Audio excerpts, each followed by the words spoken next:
Having said that, it is great time for people, capital market veterans like John, minus Iceberg, who's here today, and proof of work people, the entire community actually come together and take a step back thinking, it's been, how many years have we been in the industry? 10 years, 7 years or newcomer. Why are we here in the first place, right? Proof of work is an important concept. More than a concept, proof of work is more than half of those what's the number today? 3 trillion market cap of the entire virtual assets. In addition to that, proof of work is probably the more absorbable concept for any traditional market asset allocators, which is important for us because from a Hong Kong onshore market point of view, you see on-chain large projects and protocols coming in and trying to, for lack of a better word, penetrate into the bigger economy. 3 trillion versus what, 80 trillion? On the other end, you always have traditional asset allocators, which is my previous professional life, looking at different new, funny, interesting things. Every 3 years, something blow up, something new coming out, new narratives, crazy parties. But at the end of the day, why did it all start? Decentralized DLT system, decentralized finance, the governance, the privacy and proof of work, really. That's why we're here. We appreciate Kaspa to bring this event to Hong Kong. As an onshore Hong Kong, Invest Hong Kong is a government body that we always supported Kaspa as being a builder-focused, culturally rich, and technologically always pursuing a protocol to Hong Kong. We also are thrilled to have a distinguished guest today, among which the absolute pillar of Hong Kong market, Galaxy John. We have John today. And via BTC, Rob has always been closely working with Kaspa Foundation, Larry and Kaspa Media. So, can't wait. First question, everybody.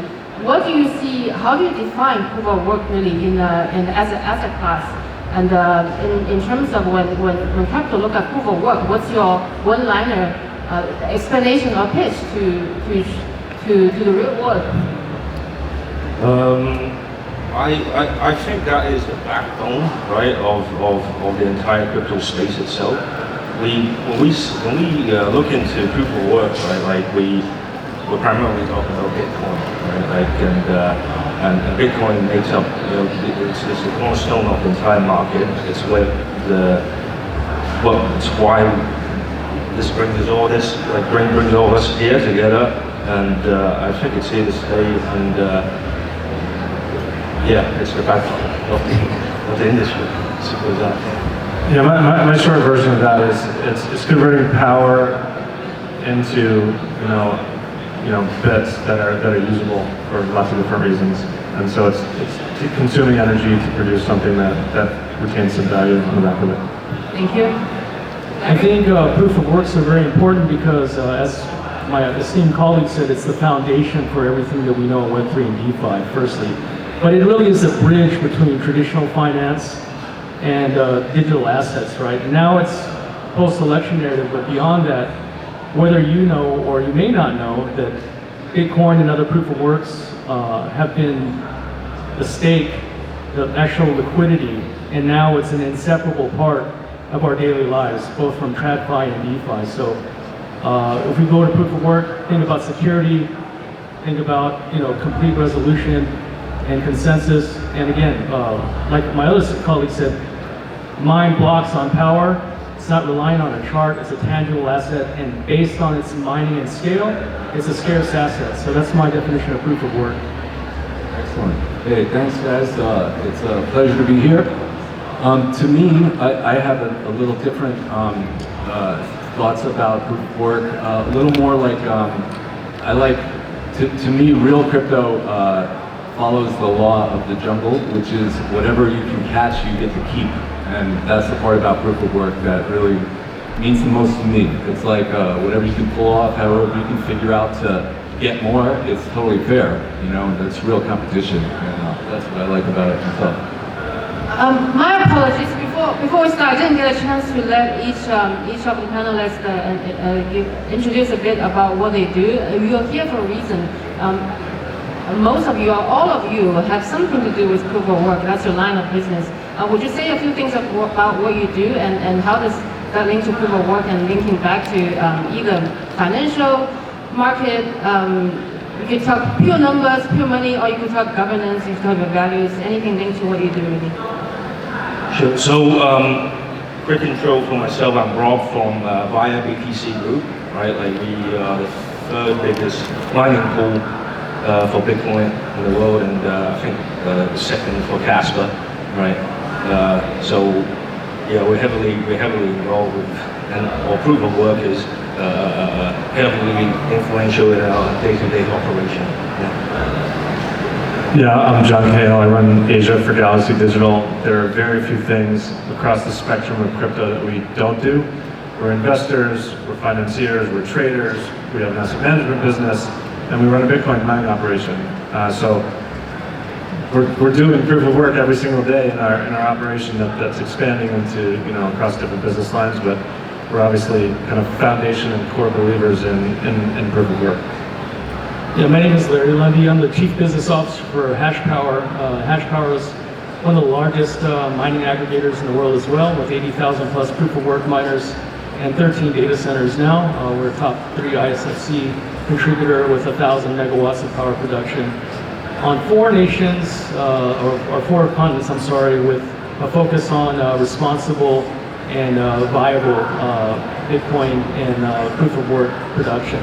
Also, I'm the interim chief security officer at MetaTrust Labs based from Nanyang University. I'm a consultant and analyst for CID policy and ISO on stable token and best practices. So thank you so much.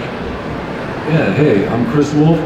I volunteer as a director of business development for CASPA, the decentralized project. So what that means in a real simple way is that I tried to get CASPA included on the platforms where the big boys like good old granddaddy Bitcoin are.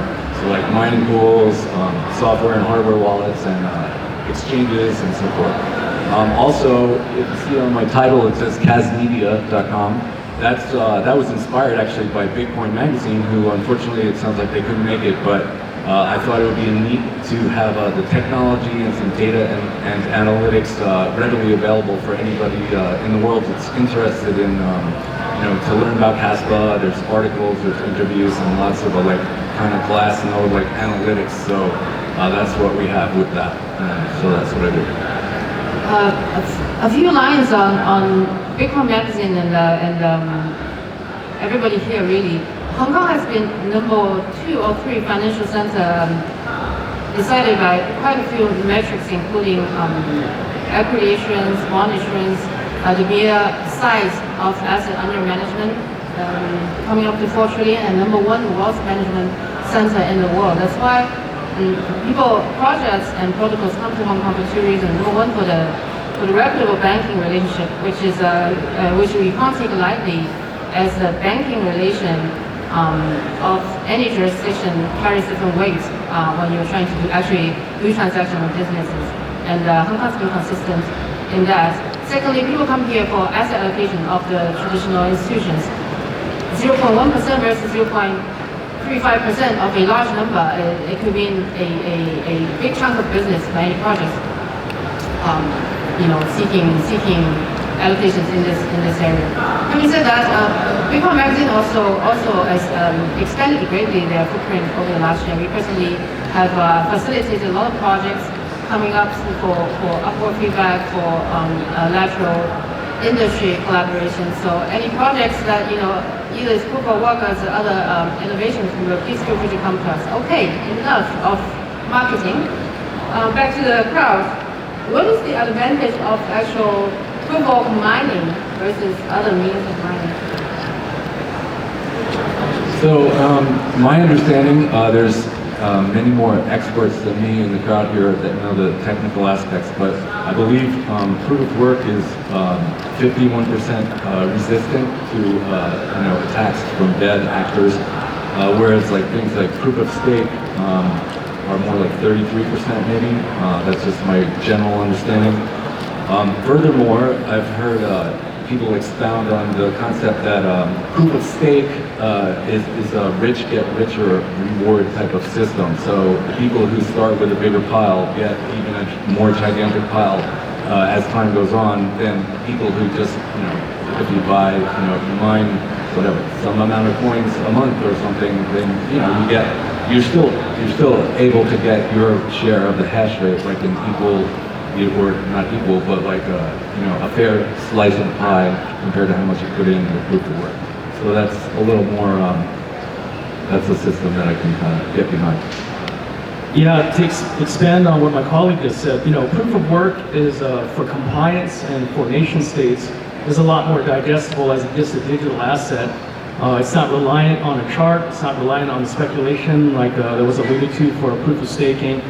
And beyond that, again, proof of work capacity-wise and providing for institutional or large-scale investment, as we've seen, it is a backbone now, not of just DeFi, but also TradFi financial products. And as a vehicle, proof of work is also provided, for example, on Caspa as an example of an optimized security layer.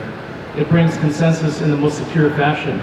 So we always talk about like how we want DeFi to be accessible. Well, proof of work really makes the barrier of entry low. I'll give you a good example. If you ask people, a layman about crypto, you get reverse Kramer. First thing they'll say is, oh, crypto's bad. It's a scam, it's a lie. But then if you talk about Bitcoin or Litecoin, like, oh, it's good. We should invest. There's an ETF. That's good. You have some Bitcoin. So now we see the flip side based post-election narrative to proof of work being really a main focus in the world. Look at this Hut 8 and American Data, how they've been conglomerated now into Bitcoin America or American Bitcoin, and now it's becoming not just an important financial structure in the world through proof of work, but proof of work is actually the first hybrid viable asset. What I mean is it was a bridge between, again, TradFi and DeFi. And we wouldn't have stable tokens, we wouldn't have any of these other, hyper-deflationary concepts, because proof of work does something very unique besides also provide a real scarce asset. The only asset we can't buy back is time. But with hyper-deflationary mechanisms from proof of work and stable tokens as an example, as a runoff, run on-ramp, and off-ramp, it slows things down to where you can at least enjoy your money or enjoy life. So I think on a practical application, I think that's one of the greatest joys of proof of work, that it doesn't use people as exit liquidity, and then also its hyper-deflationary nature and the scarcity is there. Bitcoin at 6.6%, and before we had 8.5% available for miners for sale for Bitcoin. But actually long order books and custodial systems are buying up most Bitcoin that's not even mined on an average with deposit, right? That's a little secret that many people don't know. Banking institutions and financial institutions are, buying up most of the supply. So that's why Caspa and DAG, Litecoin, both mathematically superior and fix a lot of the fractionalization issues. Also our technology progenitors, right? So we have to absolutely fill that supply vacuum and have traditional financial systems continue, because we can't separate DeFi and TradFi as much anymore. Thank you for letting me speak. I want to be briefer. For me, and this maybe comes from an institutional standpoint around valuation, proof of work is a bit more tangible. It's a bit more modelable. And so if you want to get more of these types of assets into traditional portfolios and pitch it as an asset class, there's a broad spectrum of product on the offer.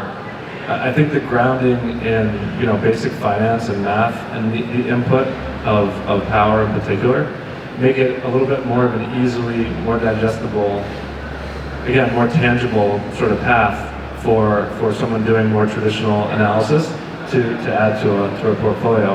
A lot of times we're out here talking about what winning looks like in our space, and there's a lot of protocols out there, there's a lot of different options for investment.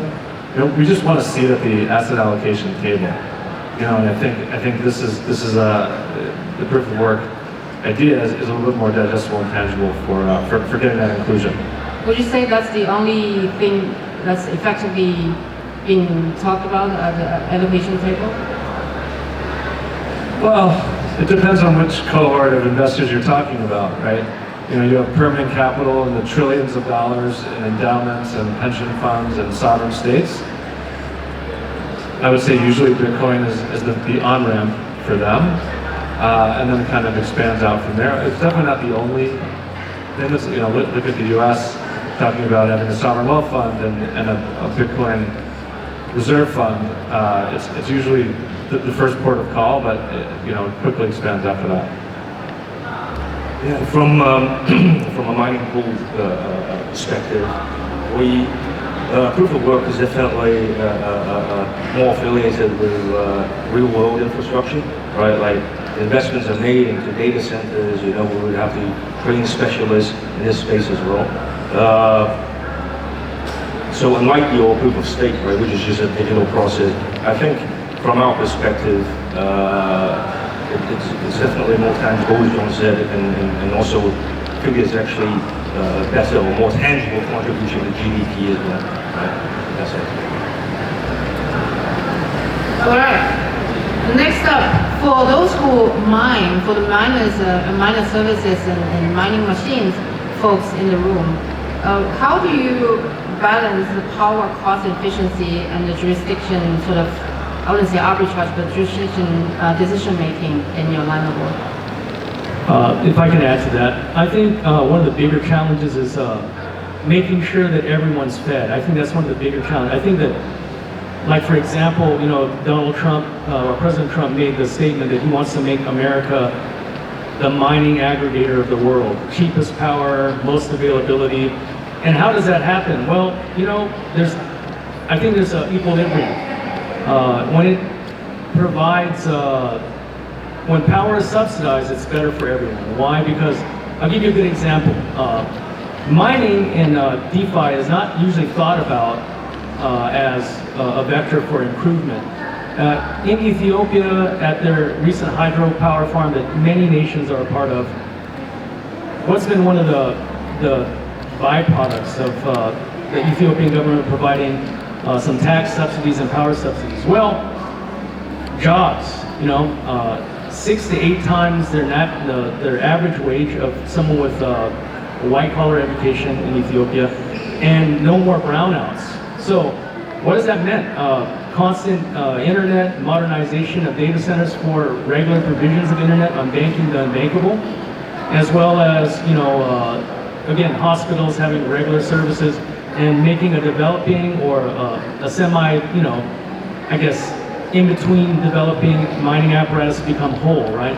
And so I think one of the challenges is, we always talk about renewable energy or responsible energy or green energy, but who's going to buy into that? I think like manufacturers like Ice River and Analpha and Vivian are trying to provide, because of this, run on power and the need for proof of work, to provide more affordable miners, as well as miners that are more efficient on heat. So we always talk about power, but what's one of the biggest drawbacks to miners? Heat and noise, right? And size. So I think in the last 5 years especially, we've had huge improvements on heat and dual purposing on the video card and GPU processing, and that we're going to have more and more hybrid miners that provide better efficiency and can accept more different energy mediums. So. Absolutely.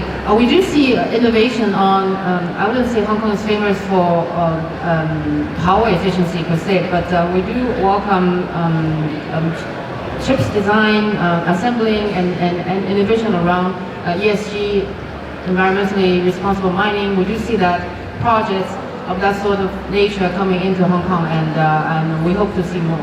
All right.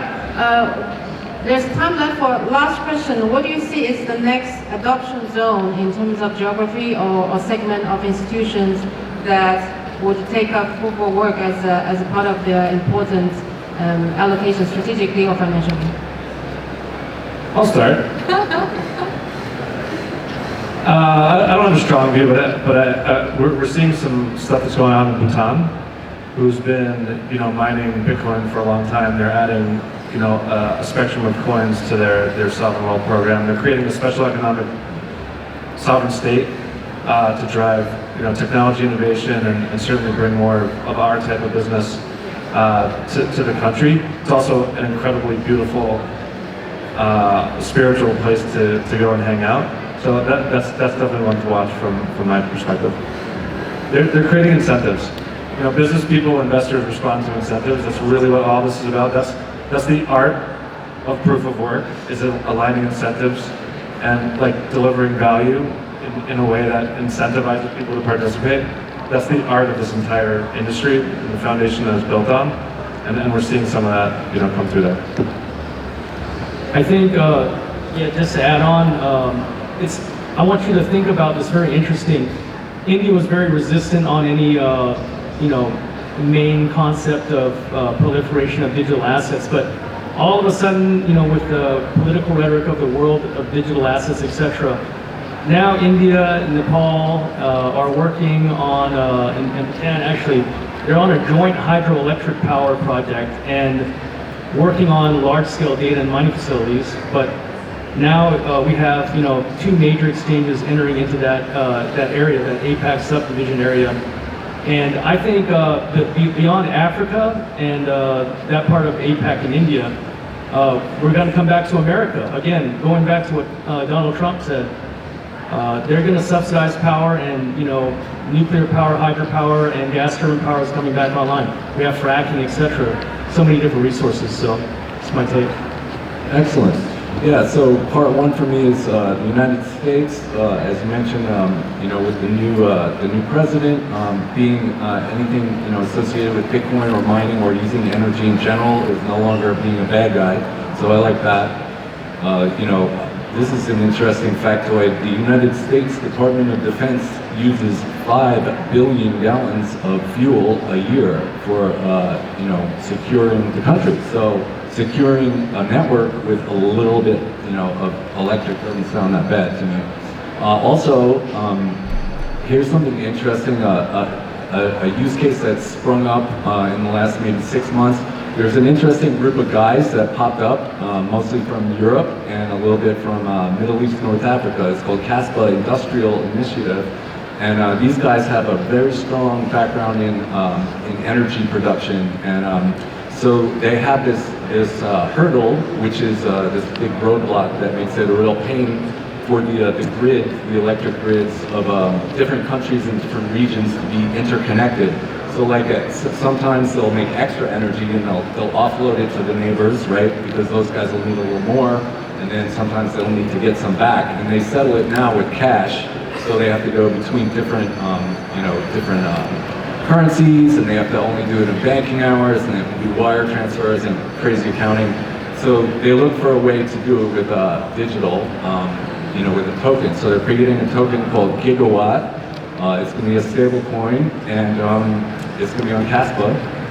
And the neat thing is that they can settle every 15 minutes, 24 hours a day, and they have their own energy, and they can get their own ASICs. So now, instead of only running the miners to get the rewarded coins, you can just think of them as a business server. If you think how many servers does Bank of America have turned on 24 hours a day to do their business? Well, now you can have ASICs turned on just to do your share to keep the network you rely on going. And also the censorship resistance was something I left out about proof of work, but it's very important to large entities and industries, and when they're moving tokens like this in the hopefully near future, they need to, if there's sanctions or something, those guys I don't think really care about that too much. They just need to be able to transact smoothly and promptly. So the censorship resistance feature of proof of work overall that's on Caspa also was very interesting for them. Just really quick, I think that's another really important point, because AWS and Azure have this agreement with Broadcom that gives broad access to any cloud or pooling data to any 3-letter agency in the world. So I think it's really important that compromise is derived from the original Zen and Broadcom agreement on shared data. So that's amazing, man. That was the point I was thinking about. Yeah, that's great. Great, that is it. give it up to this great panel and good-looking group of gentlemen from proof of work world, and hope more of you join us in the afternoon. Do we have more? Johnny, are you saying something to? All right, have a great lunch, and I'll see you after.